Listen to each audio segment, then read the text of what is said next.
Thank you for coming. My name is Robert Reinhardt. I'm here to talk about real-world options for live streaming playback. This is probably the second or third time I've delivered this talk, and I tried to make it a little more how-to. I know at Stream Media we have these how-to sessions, and I'm not going to dive deep into code. We don't have enough time to do that, but I did add some more slides than what I presented back in May to try to add some practicality to workflows based on the kind of work that I do for my clients.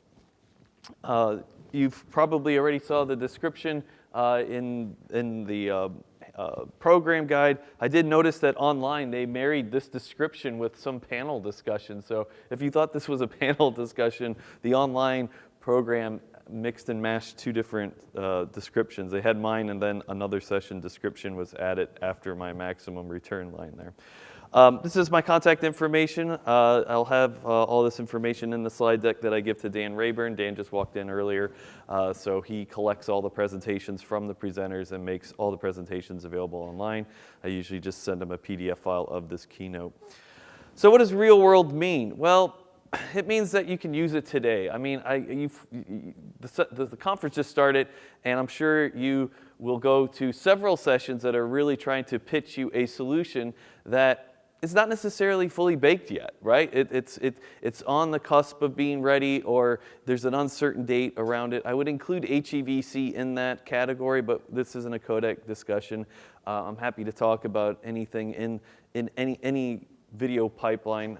My background is in Flash development and video development for Flash back in the day. So I grew up with video. I remember, Stream Media back when, it was all about Real Media and Windows Media and QuickTime, and where we are today is just phenomenal over, 20 years worth of time. It is pretty amazing where we've come in 20 years, especially with bandwidth. But one thing that hasn't changed is this drive to be in love with the promise of technology that we really can't use today, right? I mean, it just happens all the time at conferences like this and just in the buzz that you see. So what I am hoping to bring today is just some, I don't want to call it a reality check. Real world can somewhat be replaced with reality check as an expression in my slide deck here. But I really, I can't pitch to my clients something that's not going to work for them today. I do, on rare occasion, have clients that come to me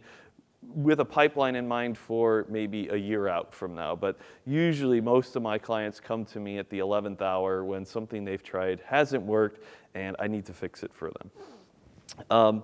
Some statistics, I got this all from a live stream blog post earlier this year, so I'm sure these statistics just keep going up in terms of consumption. But it is amazing how important live video is. I don't know if I'm alone in the assumption that I presumed that, especially with millennials, that, and I don't know why I'm picking on millennials, just because most of my nieces and nephews fall into that category, but they're not really about tuning in live unless it's sports, right? I grew up in Missouri, so it's a very, St. Louis specifically, we got the Cardinals, the Blues, and it's all about watching those sports events whenever I go home to visit. And that is a live event that most people will gather around, whether it's on TV or you're streaming it. Most people don't really care how they're watching it, as long as they have this idea that it's live. But I thought this was a phenomenal statistic that, and of course live stream's going to be pushing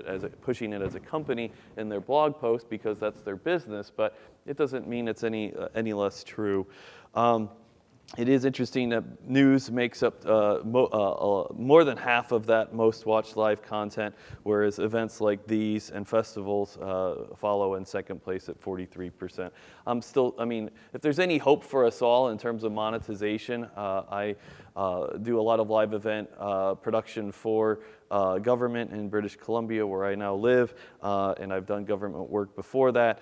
But it's amazing to me how little is live streamed, even with the free services that are available. Facebook Live is making it more prominent. It's funny how I have to tell my friends that it's, You have Facebook on your phone, you can Facebook Live. I would say that's the biggest problem with live streaming right now, is that a lot of people don't even know they can do it, and how easy it is to do that. And there you go, 78% of online audiences are already watching video on Facebook Live. And it's interesting, I just got a new 4K TV, a Sony that was on the upper end of their offering. It's not an OLED, but just how well integrated the new Android OS is with Facebook and other services that you can go around and watch live or VOD streams right on the TV, and it's all integrated. You don't need any kind of over-the-top service to augment that. And now my statistics, again, to bring this back down to earth, most of I would say 100% of my clients, that's still true, are using RTMP and HLS to stream content, hands down. That's just sort of the go-to solution. It's the easiest to pull off, and it's the most cost-effective. All of my clients don't like using Flash in their solution just because they know it's got a negative connotation with it, and obviously it's not supported on mobile, and that's where HLS really comes to save the day. But we're really missing that glue right now of something that was like Flash. People are very anti-plugin technology, but it's funny how a lot of the offerings that I will talk about offer a plugin to augment a gap in their offering that isn't supported by standards yet. And so it'll be interesting to see how that shapes up. And now that Adobe's given us the countdown to what they're saying is the end of Flash, now we've got at least a timeline to really build towards that if you haven't already started to look into replacing Flash. I'd like to see a show of hands. How many people are still using an element of Flash in their workflows for delivery? A couple of you. It's all right. You don't have to be shy. It's not, at least not for me. I'm not going to bark at you.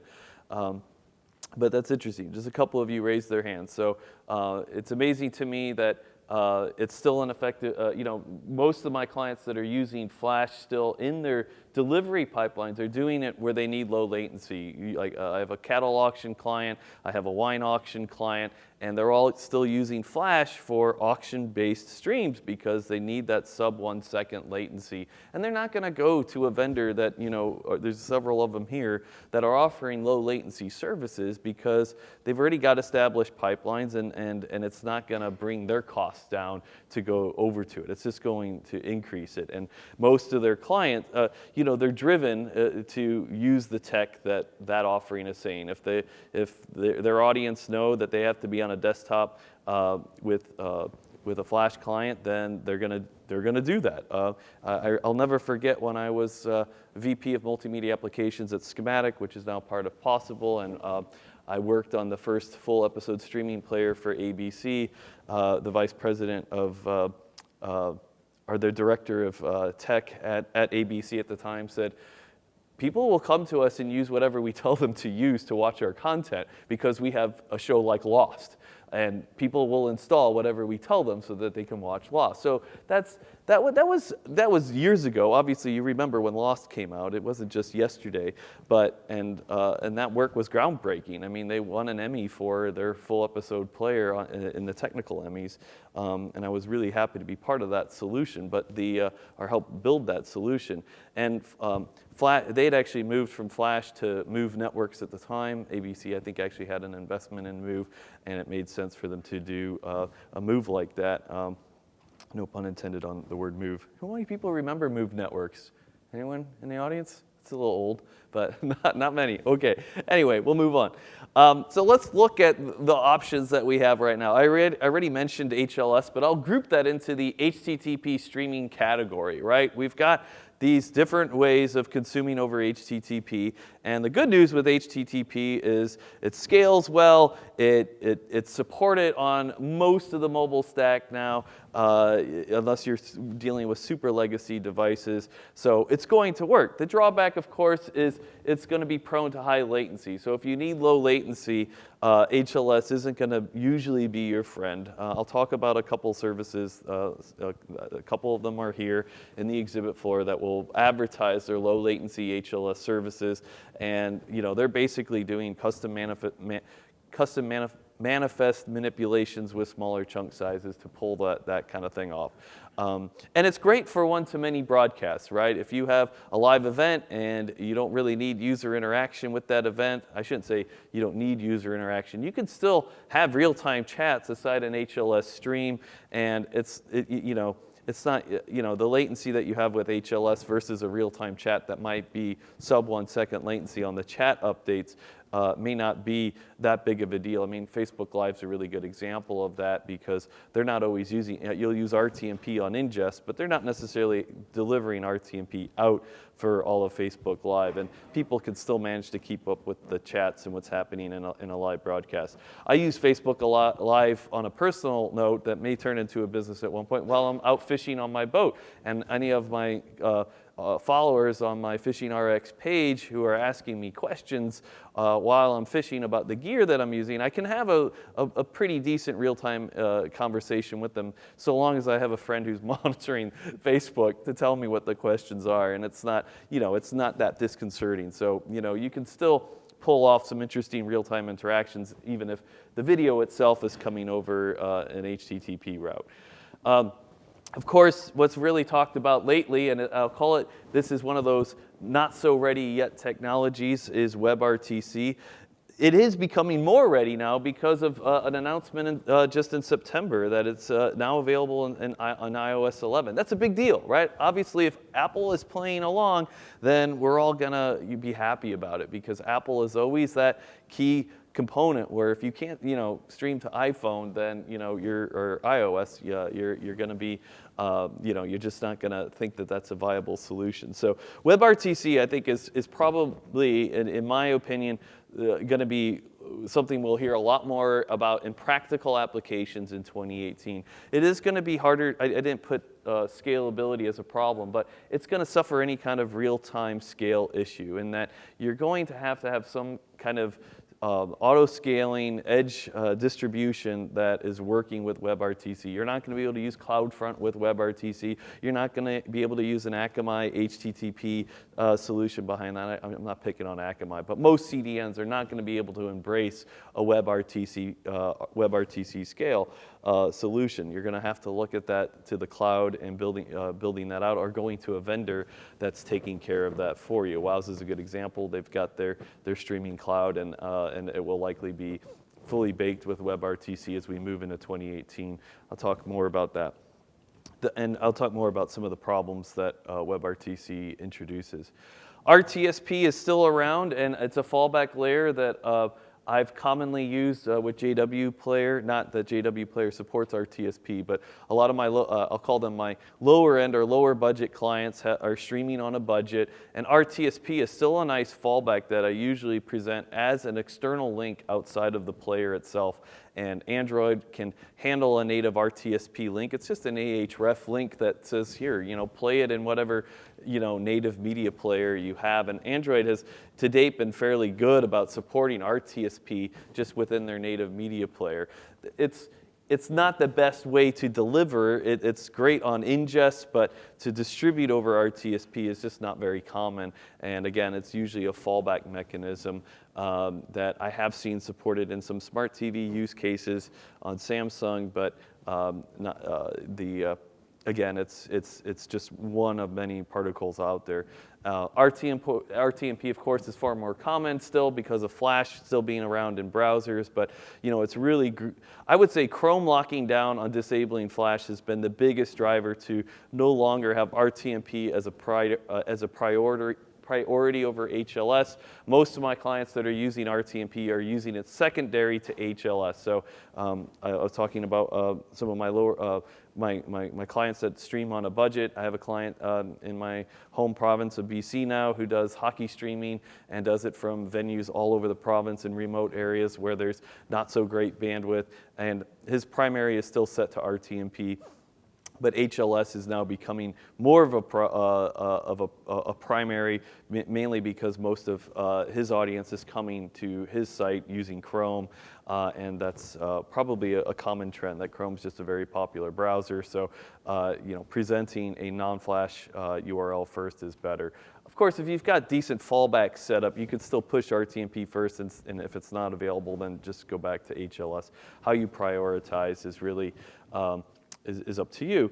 The biggest drawback I find about RTMP moving forward is that as a protocol, Adobe, of course, isn't expanding that specification anymore. So if you want to stream an HEVC from an encoder, like if you buy a brand new Teradek 755, the 755 or the 855, you're going to be not streaming HEVC over RTMP because it won't support it. It's an unknown codec ID in the stream, so you're going to be using RTSP to stream out from your encoder into an ingest. Again, those aren't necessarily how you distribute, and I've got some charts that I built brand new just for this rendition that I'll talk more about that part of it. WebSockets, this is interesting because this is a technology that really wasn't built for video transmission, but a lot of the vendors that you'll see here in the exhibit hall, NanoCosmos comes to mind, they're not the only ones, and I mentioned them again later, has built an ingest service that has WebSockets as a way to consume video, and again, it's just it's really designed to just transmit binary full duplex transmission between browsers and servers. Well, video certainly qualifies in that binary category. So you can just push video through that. You just have to have a way to then display that to the end user, and that usually means you need media source extensions available. And this is why WebSockets works, and I'll break out of this temporarily just to my web browsers that I already have set up here. I'm a big fan of caniuse.com. They're fairly accurate, and it just gives you a breakdown. And if I go to see can I use WebSockets on browsers, there's a lot of green for WebSockets. That's great. We've got support for WebSockets dating back pretty far back in the browser stack. The problem is that, and you might be misled to think, if you hear that a vendor uses WebSockets to deliver their video packets, that, oh great, it's supported. But if they're using WebSockets as a way to relay into media source extensions, that's why you gotta then you gotta follow the chain. So media source extensions still aren't supported on iOS Safari 11. They now support WebRTC, but they're not supporting media source extensions yet. So if you're using WebSockets to consume chunks that you then want to feed into MSE, it's not going to work on iOS. But it can be a viable delivery path for a lot of other browsers, just not mobile Safari. And again, this is interesting, a new trend I'll talk about. I didn't make a slide for it, but progressive web apps, you may have heard the term. Google's been talking a lot about it at the Google I/O conference in May. My newest column that I just wrote that is forthcoming for the next Stream Media magazine is a review of progressive web apps. And we're now seeing this trend, and I'm happy to see this trend. We really need Apple to play ball with it. We're gonna 2018 might be the start of the end of full-on app development as we know, our native app development, right? So progressive web apps will enable, the dream of progressive web apps is to allow us to build web apps again, just like we used to back with Flash or rich internet applications or whatever you want to call it. Just we're using standards now to do all that. That will look and behave just like native apps today. So you could literally, instead of going to an app store being directed, if I go to GoDaddy to buy a domain or IMDb, it's common when you go to a site on your mobile device, they're going to flag it like, hey, go get our app on the app store, right? It's a pain, and it's a bit of a diversion. What we're going to see in the future for the browser stacks that will support it, progressive web apps will allow you to even install application icons on your mobile device. So people, someone like my mom or people that aren't technically oriented won't really feel that that's any different than just what they've been doing with installing other apps. In fact, it should be a lot less hassle to do it. And it'll be interesting. And this all matters when you're talking about progressive web apps. When you're talking about having dedicated budgets to native apps, which of course a lot of my lower end or smaller budget or budget restricted clients are going to fall into. You know, they just don't have the budget to do it. They have budget. You know, they might have the money to build and maintain new services on a website, but they're not going to start hiring teams to build an Android app and an iOS app and all the maintenance that goes into all those development cycles. As most of you know who have to support that type of development path, it's not cheap. So media source extensions, going back to this is, you know, these technologies are linked to each other in a myriad of ways in order to make this a reality. And that's probably a sign right then and there that, you know, we really have a ways to go still in sort of making this easy for deployment of real-time video. And when I say real-time, you can, you know, that the idea with real-time is that it's low latency, although, again, not everyone needs low latency real-time. So what's the biggest problem with codecs these days? And this is particular problem with WebRTC, and I'm going to pick on WebRTC because, you know, WebRTC is now being embraced by iOS, but we're going to have these, you know, Google's definitely behind their VP8, VP9 stack. And you know, if I'm going to do real-time video chats and I'm pushing in one codec, then someone else is pushing in another codec, and I don't have the codec that they're pushing in, then I'm going to have to do a whole lot of magic on the server to transcode. That's going to introduce latency. It's just going to be a big problem, right? So we have to have some consistency with codecs. H.264 is pretty consistent across the stack, right? I mean, even if you're in Google Chrome, you should be able to have access to H.264. So that's the big, you know, the biggest pain point, not just from a compatibility of your subscribers having the tech. It's also just you know, it's a cost that you have to plan for in your stack. There's again, I'm going to talk about vendors that are in the P2P space, and it'll be interesting. You know, P2P is again one of those buzzwords that's been thrown around for a long time now in our industry. And how many of my clients are actually using P2P? Not many. That's mainly because I'm not servicing large clients that are doing Super Bowl-sized events when it comes to the delivery. And P2P, when you've got millions of people watching, can really be something to look at and be concerned about in terms of making sure that's part of your stack. So here's just a list of replacement technologies that are vendor-based. If you're looking for sort of places to go to sort of investigate, well, where can I take my live streaming solution? And again, it's going to depend on what are you live streaming? Like, you know, OpenTalk and TalkBox. They've been, you know, if you're building video chat spaces, that's sort of their domain. Same with Twilio to a certain degree, and Peer 5. Phoenix P2P, they were a vendor at Stream Media East, and they're doing P2P services as well. Wowza is now touting their ultra-low latency service. That's forthcoming. I think you can test drive it right now, but it's not necessarily something that is built into their existing tech. I'm a big fan of Wowza Streaming Engine. You'll see that in some of my diagrams coming up. But the low latency service that they're talking about is a thing completely different than Wowza Streaming Engine. Maybe they'll plan to integrate that into Streaming Engine, and I surely hope they do. If there's one thing that's bugged me about companies in the media server space, Adobe did this with Connect. They originally put the screen sharing capabilities into Flash Media Server, and then they stripped them out because they wanted to drive people through this controlled platform that they were building, originally known as Breeze, and then it turned into Connect. And I like it when the tech is available in different packaging so that you're not forced to go down a specific route. We'll see. It remains to be seen what happens there. I was testing out NanoStream H5 Live for another client, and that looks very promising because they're building, you know, they have their own, you know, they're not just a player, they're not just a server. You have to buy into their platform, but they're really, I think they're trying to be as cost effective as possible.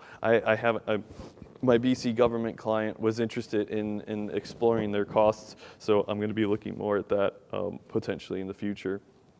But of course, most of what I like to do is build solutions for my clients. I like to help them own their solution so that it grows with their demand and it starts as cheaply as possible and then scales up, to something that, will grow as their audience grows. When it comes to WebRTC, there's lots of libraries out there. There's all sorts of servers you can play with, server code bases on GitHub and WebRTC clients. Wowza supports WebRTC. It's still in preview, so you have to request a key that then unlocks it. But it's super easy. You just ask them for it, and they give it to you, and then you can start playing around with WebRTC. Red 5 Pro also supports WebRTC. They're also a Java-based streaming engine, and I expect this to continue to grow. In fact, I didn't add it to this list, but last night as I was searching around in the space, I found this guy's tutorial on how to. It's funny because this is more of a skunkworks project, but it gives you some insight on what's possible. He talks about it at the bottom here. He basically wanted to take an RTSP stream and take it out as real time as possible to, using standards, because he's, makes it very clear. He's a standards kind of guy. He even put his source code available so you can look at it on GitHub. But he's using this Node RTSP stream package that will convert RTSP into an MPEG transport stream over WebSockets that's compatible with JSMPEG, which is a JavaScript library that will take packets and put them into the Canvas element. So that's interesting. Is it the best solution? I'm probably going to look at this just as a proof of concept to see just what can be done. And if this looks viable, then I imagine tech like this will start to be baked into other tech that I like to use. I'm sure there's some caveats with that too. Let's go. Now I'm going to show you the new slides that I made. I just put these into Omnigraph. I'm a big fan of Omnigraphal on the Mac. So this is really just an overview of everything that I just talked about. In the real world, we need usually, if you're doing live streaming, you have to get your video source into some type of ingest and then spit it back out into various flavors. That's not new, but what is becoming increasingly difficult is managing all these different things that are coming out of it, and can you get this in one stack easily, right? So, right now, RTMP is probably the most common ingest at a live event. Every vendor here that's selling hardware can RTMP into an RTMP server. That's just been the standard for as long as we've had live streaming available, whether that's software-based or in a hardware device. RTSP is more common with surveillance devices. I certainly have clients in the surveillance space, and I'm working with a large device manufacturer right now who's looking at scaling real-time surveillance streams with a new product that they're working on. And so but the nice thing about that client is that they're okay with a native app and they've got budgets for native apps. So it's not, we'll just do what we have to in the native app and, spend the money where we have to on that. Not everyone's in that situation. It's a nice situation to be in because, you've got options. SRT, did I skip over that? I thought I had a slide on SRT. Maybe I skipped over it. But SRT, it's a horrible acronym to start because there's already SRT associated with subtitle formats. So why they chose this as a new acronym is beyond me. But it stands for Secure Reliable Transport, and Teradek is behind it. There's an SRT Alliance. Maybe it's the SRT Open Alliance. I can't remember. But it's nice because we do need something to replace RTMP moving forward. RTMP isn't going to support new codecs moving forward. So SRT is very promising, and it looks to me like they've thankfully made it. I think it was Haivision who if you go to GitHub, you can see some SRT source code available for server ingest. And what's interesting about SRT is that to date, I haven't seen it talked about as an end deployment. Like as a consumer on my device, I'm not going to be consuming SRT, but it's really great for encoders to get into ingest and for ingest to distribute to CDNs. So right now, for example, Wowza 4.72, the latest update to Wowza streaming engine, will support SRT ingest as well as SRT as a streaming target to Akamai. So they're trying to support SRT in this very specific workflow now, and so that's nice. That's forward thinking. It's available now, but it's just a replacement for RTMP with something new. So I presume SRT can wrap something like HEVC more easily than maybe RTSP does. Because right now, the pain point I find with HEVC, like, Teradek has some nice hardware that will stream HEVC, but it's not as easy to ingest as RTMP on a server like Wowza. So if SRT is going to make our lives easier just with that component of it, I'm a big fan. WebRTC, of course, that's more for, if you're doing webcam-based, if I wanted to present a webcam here live to everyone that's watching this session, that would be great, going into ingest. And then, of course, we need lots of formats coming out, HLS- or any new HTTP streaming variant that's on in the future. Of course, MSC, Dash is just this very specific template, if you will, or specification applied to MSE and EME, right? So, you could roll your own if you really wanted to. It doesn't have to. HLS is technically adheres to the Dash spec. At least last I checked in with folks like Will Law at Akamai and other presentations I've seen. WebRTC, WebSockets, those are the harder ones to deal with because, again, those aren't going to scale as easily as HTTP solutions, along with RTMP and RTSP. Of course, RTMP will go away eventually as a delivery. Once Flash is completely out of the picture on desktop, RTMP will, of course, evaporate from this slide as well on that part of it. And by that point, it's probably, I would imagine, SRT is going to take over for ingest there too. But let's make it more real world. So I drafted this one. So, and this is based on similar tech that I've rolled out for clients. Most of the work that I'm doing is in the Amazon space for my clients. Most of my clients come to me with their Amazon accounts ready for me to go into them to either improve their Wowza stack or start augmenting Wowza into it. I don't work for Wowza, and there's other tech that you could substitute for Wowza here. There's other streaming tech that, like Red 5 or whatever, that you could potentially, use in the same way that I have shown Wowza here. But so we have all those ingests. Wowza supports all of those ingests, and right now I'm showing you that, for ingest, and I'm using a GPU. What I don't have illustrated in this slide is that GPU is able to do all the transcoding effectively, right? It's not going to handle the load effectively because that's not what GPUs do as a GPU instance. So we have a Wowza GPU that's taking the ingest, whatever flavor it is, spitting out the various adaptive encodes, and the edges are going to pick that up, right? So I'll have, depending on the distribution, I mean, for most of the events that I manage, I would say are more corporate. I'll say they're of a style of intranet broadcast, right? They're very exclusive broadcasts. There might be anywhere from on the high end, when I'm doing customized solutions, we're looking at anywhere between 4 to 10,000 simultaneous connections, but to date, I haven't had to deal with an audience above 10,000 to scale. That's a lot of people for most businesses, unless you're a huge broadcaster, right? So if you're streaming to more than 10,000 people, not that you couldn't scale this to 10,000, but or beyond 10,000. It's just that at that point, you do want to probably start to look at CDNs as an option to augment this. Instead of going to CloudFront and any of the other things that I show on the distribution side, you're going to be really just pushing, Elemental's a great, example of, someone who's able to handle big loads, and they're using CloudFront to do all that stuff too. They've just got the automation there in place. CloudFront is really amazing. It's come a long way. I used to be skeptical of CloudFront 3 years ago. I didn't feel it was as optimized for HLS delivery as it is now. There's a lot of options in there.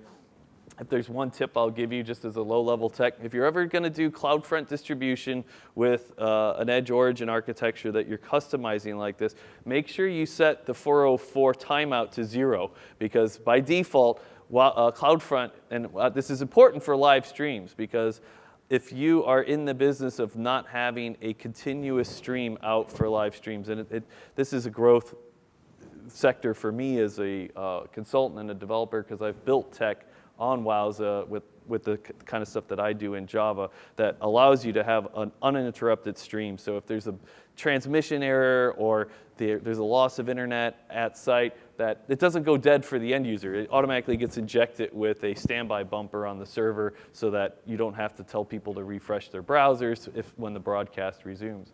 But I have clients who don't have that tech built in, that literally, if they're doing some like kind of celebrity chat or whatever, if the celebrity or whoever is broadcasting and they're on a really bad 3G network and their packets drop to a point where the connection drops, then the end user is sitting there in a spinning state waiting to reconnect. And if you're using CloudFront for that type of scenario, CloudFront has a timeout of 5 minutes, so they won't be able to reconnect for a full 5 minutes. That's a bad situation, right? So that's something you can correct very easily in your CloudFront distribution. So just make sure you look at 404 timeouts and set that to 0. That makes sense for file delivery, right? Because if I have a URL that's not valid for a file, do I want to keep hitting the server to see if it's there every second? No, of course not, because it's just a file download. But if it's a live stream, 5 minutes is way too long.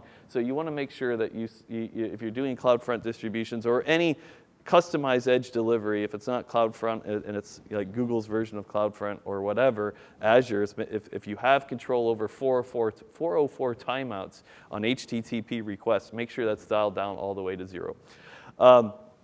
Just a quick tip. I know that's a bit of a tangent, but anyway, that's why I have the kind of work that I do. But so I'll just briefly walk through this just so it's clear. I don't have everything labeled to a fine degree. But so streams would come into Wowza as a Wowza GPU instance running on EC2, and those could be regionalized as well. You could have a regionalized instance selection of Wowza GPUs depending on where your person's broadcasting from or where the site that's broadcasting. You can have Wowza edges that are configured to look at multiple origins. How many people use Wowza in the audience? I'm just curious.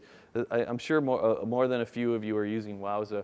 They've in the last couple of years, and this is really a feather in their cap, they've put their source code on GitHub for a lot of modules that they previously didn't have out there. And a new one that's been in development for a while is called, I think it's either Module Stream Resolver or Stream Name Resolver. And what's amazing about this, because it's not built into their existing libraries, is that if you have Wowza edges that need to look at multiple origins, that module will cycle through very quickly over UDP on your back end on EC2 or wherever you're running it to more than one origin and pick it up quickly. So if you have a series of origins that are running Wowza and you have edges that you want to be able to check more than one origin, that module is super fast and works really well.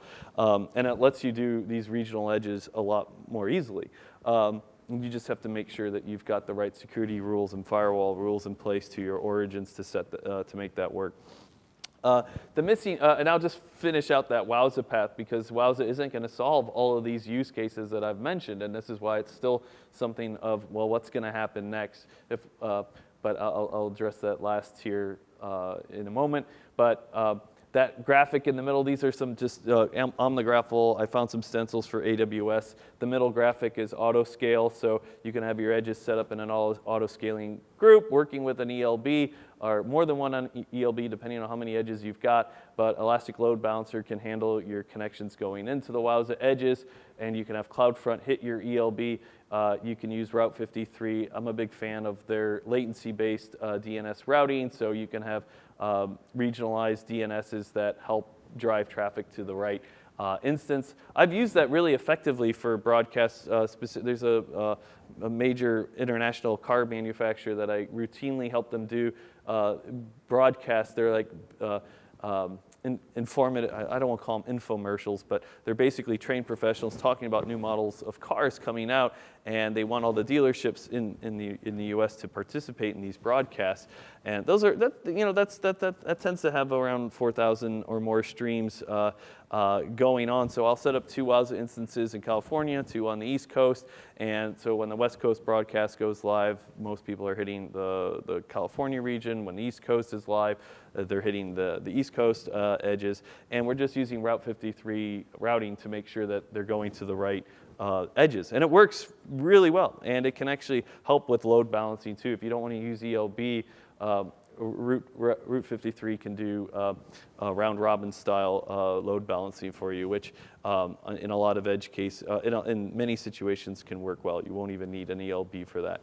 And you would need that kind of thing for your real-time delivery, right? Some people, you can of course have everything go through an ELB. You don't need to use CloudFront. It is just an effective distribution for HLS if you need that route.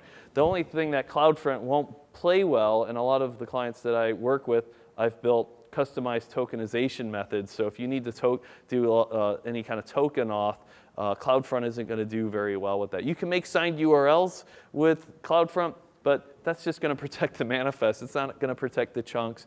And I've done some interesting things with clients that really wanted CloudFront in the picture. So where manifest requests will always go through to Wowza, but chunk requests would go to CloudFront. And they were protected chunks. AES 128 encrypted chunks would be stored on CloudFront, and it seemed to work pretty well. They're still in proof of concept vetting some of that out, that particular client. But and that's what's amazing. I mean, whatever tech you use, if you're rolling your own solution, and let me just ask before I should have asked at the beginning, but how many people in this audience are more interested in building their own pipelines in a system on a cloud network like Amazon than going to a vendor here that's going to charge you for this whole pipeline? So I'll just say again, who wants to build? Who wants to build? Well, a good half of you. And so I would presume the other folks in this room would rather have this taken care of by someone else, so they don't have to worry about it, and willing to pay the extra for it too. Well, I shouldn't say this is going to be free. You know, you have to pay. You have to have resources, of course, to build this out. But what's amazing is that, you know, I mean, I'm a team of one plus a cloud dev that I work with on my team. With videoRx, he'll be here tonight with me. I don't see him all the time, but anyway, that's what's great about remote work. Yeah, you know, I see him all the time on Skype. I'll get to meet him in person because he lives down here in Orange County. But he takes care of a lot of the back end stuff because I focus on the Wowza end of it, and he'll focus on anything that is not the kind of stuff I want to worry about when it comes to AWS.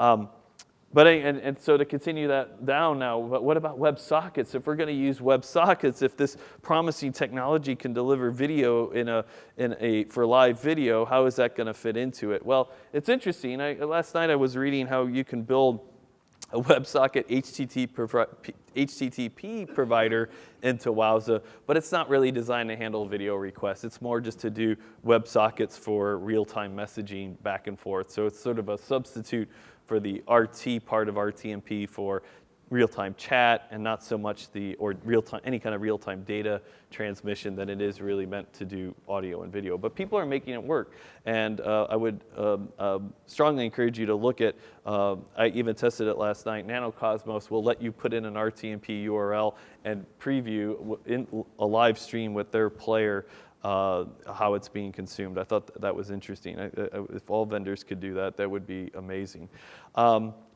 And I think that's about it. I think I'm right at time, man. Does anyone know what time I should know what time I said? Is it 12:30 I end or 12:15?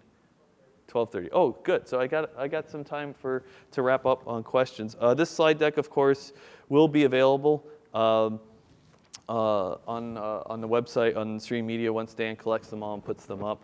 And I'll go ahead and just take any questions that anyone might have in the remaining time. Yes.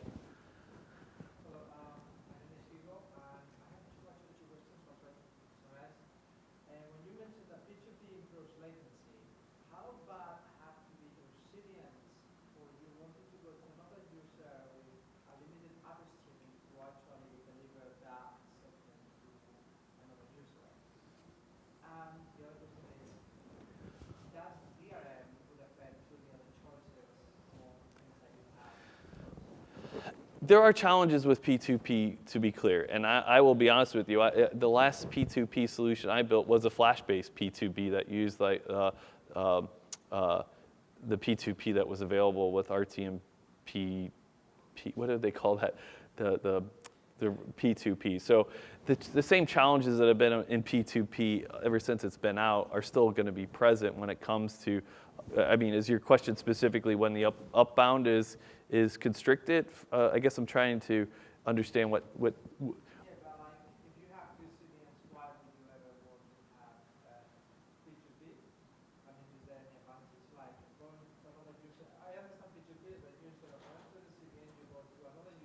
Right. segments from whatever we're distributing. So what would be the advantage? Well, you typically, most P2P technologies still rely on a central server or some type of server that's going to be responsible for managing the initial connection, right? You can do P2P that's essentially serverless, but it's harder to do, and it's not usually what I've seen in P2P tech that's exposed when they let you know what they're doing. You know, you're still using something to handshake. Wowza is a good example of that. Wowza is facilitating a handshake between, you know, two people that are sharing their bits with each other. And it's not always going to work. I mean, that's in most of these solutions, you're going to want to have some type of fallback that works. And I really can't comment more on the P2P side of things just because it's not something that I've trusted enough to be cost effective for the kind of delivery that I've had to deliver. I do think it can make sense for people to explore that, and it will. It's one of those things where I don't know if CDNs are really that are going to embrace services that use P2P as part of their solution that they're selling you. Are they leveraging the P2P and translating that into cost savings for you as the end user, or how you know what's that cost going to be at the end of the day? You know, can they tell you that, hey, we're going to be cheaper than a regular CDN because we're not serving all the packets, right? We'll facilitate communication between them. But, you know, bandwidth is getting cheaper and cheaper, right? So I'm not saying that P2P can't alleviate congestion issues that can happen with massively scaled streams, right? And but it really depends, I think, on the use case of what P2P is. Are you facilitating video conferencing with one-to-one, you know, like I'm just talking to a few people? Obviously, it doesn't scale well for multiple participants communicating with each other because everyone's having to share their packets with, you know, it's like having a Skype call, right? You know, Skype calls can work great with 3 people, but, you know, you start adding 4, 5, 6, 7 people to it, it's not going to become as stable and usable as it was with just a few people on it. So, because you still have to share packets. And that's where still having a centralized server can make a lot of sense because it can be responsible for you not know what subscriber is responsible for sending bits out to 7 or 8 other people. The second question you asked about DRM, if I go back to this diagram, DRM can be employed in most of this path. To date, I've worked with one distributor that does DRM content for hotel chains, and that solution was by DRM with Wowza, and just growing out with this whole edge case scenario. We weren't using CloudFront. I don't think we resorted to using Route 53 for the balancing there. But I was really only involved with the not only DRM, but what's interesting now with all the tech that's coming out, what I really liked about that pipeline is that we also had to do forensic session-based watermarks, because, you know, you're only as strong as your weakest link. And DRM, I mean, this was a known use case. They told me this story of a gentleman who would check into one of these hotel chains that had their service at the beginning of every month and would just use, you know, you can go, I don't know if you know this, but you can go to Amazon and get an HDMI splitter that effectively removes HDCP, right? It's not hard to remove HDCP. So, you know, you can have all the DRM in the world if at the end of the day I just have to go into my Hyatt room, take the HDMI that's going into a TV, put it through an HDMI splitter that's $20 on Amazon, and start recording with you know, some kind of recorder that's going to just consume the stream. There goes your DRM, and that's where you need something like watermark on the image. And so I've done both with Wowza, thankfully, where there's session-based watermarking and then DRM on top of it. So what that I don't know if Cvolution's here, but that was the vendor we used for that, and I think they were actually pretty cost effective. I think they're based in France, but they have offices, of course, here in the States. But that was interesting because basically, you know, with as little as 10 seconds of HLS streaming chunks, they could identify the user of that stream. And that's, of course, sort of a reverse route for prosecution, in the sense that you can then identify, oh, we can take that back to, it was a person in this room on this time and date that did that. who's now distributing it on BitTorrent or whatever, and then they can go after that person. And they actually were able to do that with this gentleman that would go at the start of every month into this hotel room, usually even the same room. He would request and start downloading the same day as theater releases. He was selling them to China or somewhere else as he was doing it, and they cracked down on him because of the watermark that they were able to grab off of it. And it's pretty amazing. Like we even did tests with recording on phones. If you record the screen with your phone, even in as shaky as your phone might be handheld, that you could trace the watermark, and it was and it's not obvious detectable to it's not like you see anything as you're watching it. It's on a pretty low level, and that of course is not something you're going to be able to store on CloudFront, right? Because it's per user watching, so that has to be a direct request that an edge is going to service. But an edge could do that. Like, you don't need the origin to do all that. Edges can handle a lot of the a load when it comes to that. So DRM can certainly fit into this chain. DRM is definitely, because typically what happens is that you create a token that's going to be in your URL. Wowza will strip the token from the URL, come back with a DRM key that's going to then go into that content. It's going to also inject an ID into a forensic water-based watermarking system if that's it, and then Wowza is sending out these chunks to that person for that specific stream, and it works. I mean, it's pretty effective. DRM is also not cost prohibitive until you start to use their mobile SDKs. That's when DRM gets super expensive. If you want to build a native app that has DRM tech in it, then they start charging you through the nose to license their SDK. But DRM handled on a Wowza edge or origin, depending on how you have the scale, can actively can be pretty straightforward.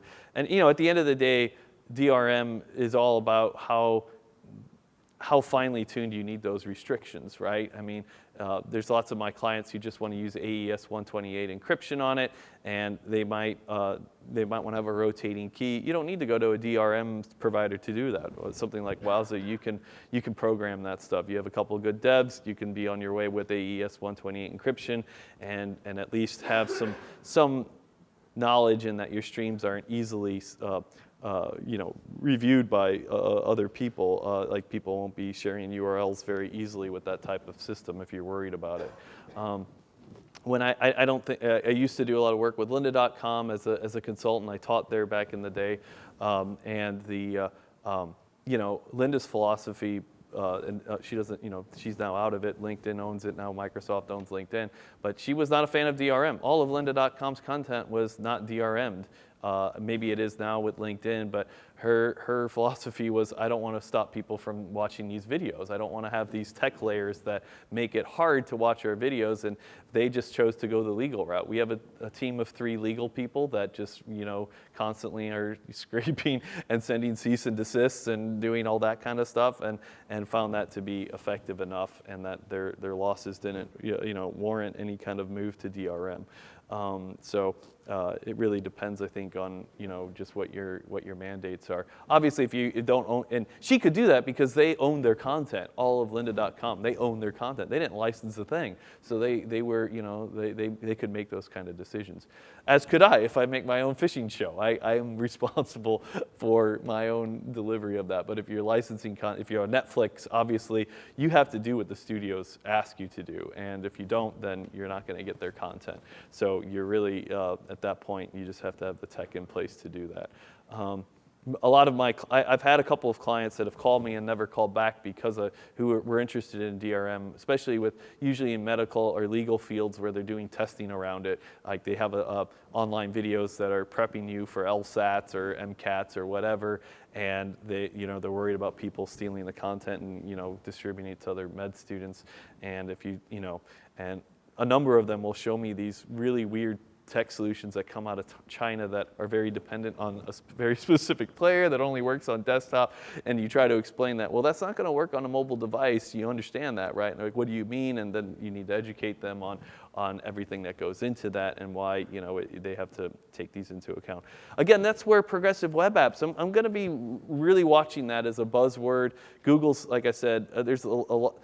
everyone except Apple right now is really behind progressive web apps. I was happy to see Google I/O really making a push for it, because previous to that, I was under the assumption that Google was just as concerned about App Store revenue as Apple was, right? So this push to progressive web apps, I think, is really in the spirit of standards, really in the spirit of open tech, and allowing us to really get back to where we were a decade ago in terms of budgets. Because who wouldn't want to just put all their money into a web, like think of your website as your portal for delivering what you have to do, and if that portal can work with smart TVs, smartphones, and reach everyone that you want, and can do the DRM that you want to do, if that all those tech stacks that I just mentioned, from MSE to WebSockets to WebRTC, if we see full support, full screen APIs, all that kind of stuff will enable it. It's just that, it doesn't make a lot of sense for people who have monetized their app stores to want to enable browser tech. It just doesn't make sense, right? Because why would you do that?